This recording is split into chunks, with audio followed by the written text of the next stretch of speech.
चलिए बढ़ते आगे और बात करते हैं आरबीआई की मॉनेटरी पॉलिसी की, जिसमें दरों में कोई बदलाव नहीं किया गया। रेपो रेट 5.25% पर बरकरार रखी गई है और पॉलिसी का जो स्टांस है वो भी न्यूट्रल पर ही कायम है। आरबीआई ने FY27 के लिए रिटेल महंगाई अनुमान 5.1% से घटाकर 5% कर दिया, जबकि जीडीपी ग्रोथ अनुमान बढ़ाकर 6.7% कर दिया है। आरबीआई गवर्नर के मुताबिक रिटेल महंगाई अनुमान से ज्यादा बनी हुई है और तीसरी तिमाही के बाद महंगाई में गिरावट की उम्मीद है।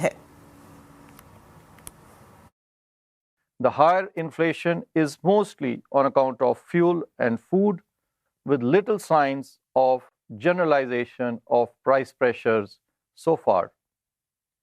Core inflation, excluding precious metals, continues to be benign. As projected earlier, headline inflation is expected to rise further in the near term.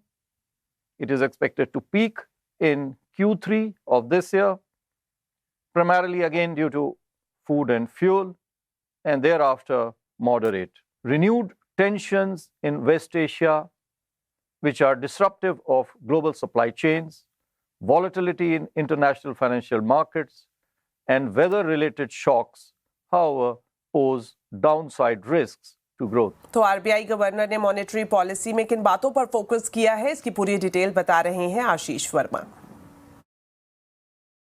यह एक यूनानिमस स्टेटस को, यानी कि सारे एमपीसी मेंबर्स ने ब्याज दरें स्थिर रखने पर वोट किया।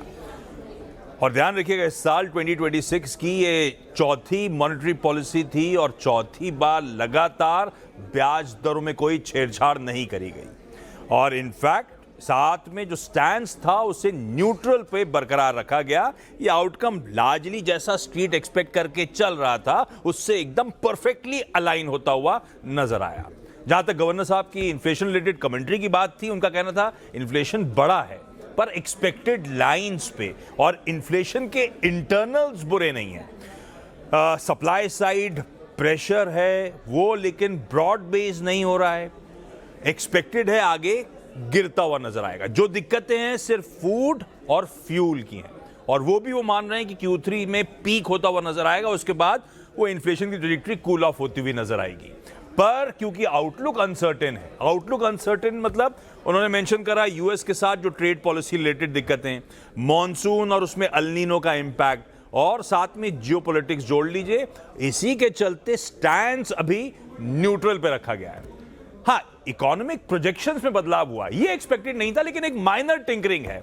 ग्रोथ, उनका कहना है कि सप्लाई साइड के प्रेशर्स ईज ऑफ हो रहे हैं, Q1 अच्छा गया और इसीलिए FY27 के जो जीडीपी प्रोजेक्शंस अब तक 6.6% पे थे, बढ़ा के 6.7% करा गया। ऐसे ही इन्फ्लेशन 4.4% जून का जो इन्फ्लेशन का आंकड़ा आया था, उनका कहना है लोअर देन प्रोजेक्शंस था, और इसलिए पूरे साल का जो इन्फ्लेशन प्रोजेक्शन पहले 5.1% पे था उसे रिड्यूस करके हम 5% पे लेके आ रहे हैं।